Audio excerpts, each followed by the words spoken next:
Salut et bienvenue sur l'Objectif Mont Blanc épisode 6 sur l'échec. Objectif Mont Blanc, petit rappel, Objectif Mont Blanc c'est le lien entre défi sportif et défi professionnel. Contexte, c'est l'ascension, c'est la dernière ascension que j'ai faite il y a peu de temps, là il y a 2 jours je suis allé faire le Grand Paradis qui était en Italie, quand 4061 mètres il y a 3 jours et l'objectif était vraiment de même être bien préparé, l'échec peut venir, un orage, une entorse, un imprévu.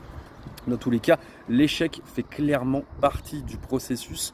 En alpinisme comme en business, on n'est jamais 100% en contrôle, ce qui signifie pas qu'il y a une incompétence, mais une réelle confrontation au réel. Exemple, une météo imprévisible, malgré conditions physiques parfaites. Préparer, c'est également anticiper ce qui peut mal se passer. Et ça, c'est clairement ce qui bloque un certain nombre de personnes pour le passage à l'action.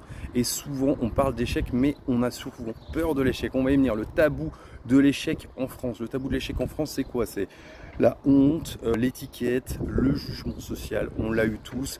C'est ah non mais attends, il a échoué, t'as vu, il a mal fait ci, il a mal fait ça. Mais le fait est que ces personnes-là, eh bien, ils ont eu le courage d'essayer. Et ça, c'est bravo à eux. Contrairement à d'autres pays, exemple comme les US, où l'échec est vu comme une étape normale, il serait vraiment incroyablement positif que l'on passe sur une phase où en France on est une espèce de chose qui fasse pop-up comme ça en disant l'échec fait partie du processus, que ça soit en sportif ou en entrepreneuriat, en business, en professionnel. Résultat, beaucoup n'osent pas essayer de peur d'échouer sous le regard des autres et ça c'est clairement quelque chose à vraiment travailler avec des coachs, il y a des formations, il y a des choses à mettre en place, une petite introspection, ça fait jamais de mal. Mon propre échec entrepreneurial, personnel, il y en a qui l'ont su, voilà, j'avais monté une société, le fait est que fermeture de société, échec financier, surtout échec humain. Pourquoi? Eh bien parce que le business entre amis c'est bien, mais il y a des limites et le fait est que quand ça se passe bien, tout va bien. Par contre quand ça se passe mal,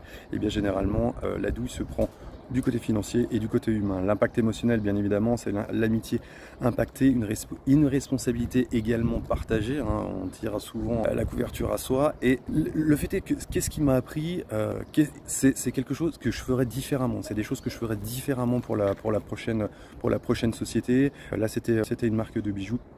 Je ferai complètement quelque chose de différent. Je ferai les choses différemment. Certaines choses, je ferai différemment. Et ça passe par l'échec, mais ça passe surtout par un apprentissage. Et le fait est que l'échec, c'est pas un tournant, c'est juste un tournant, c'est pas la fin. Donc, clairement, l'échec, moi, ce qui m'a appris, c'est que ça m'a recentré, ça m'a redonné un peu d'humilité. Ça a effacé un petit peu de côté égo en disant tout s'est bien passé jusqu'à maintenant, ça fait 20 ans que je fais du business. Et bien voilà, la première douille à 40 ans, on le peut la prendre.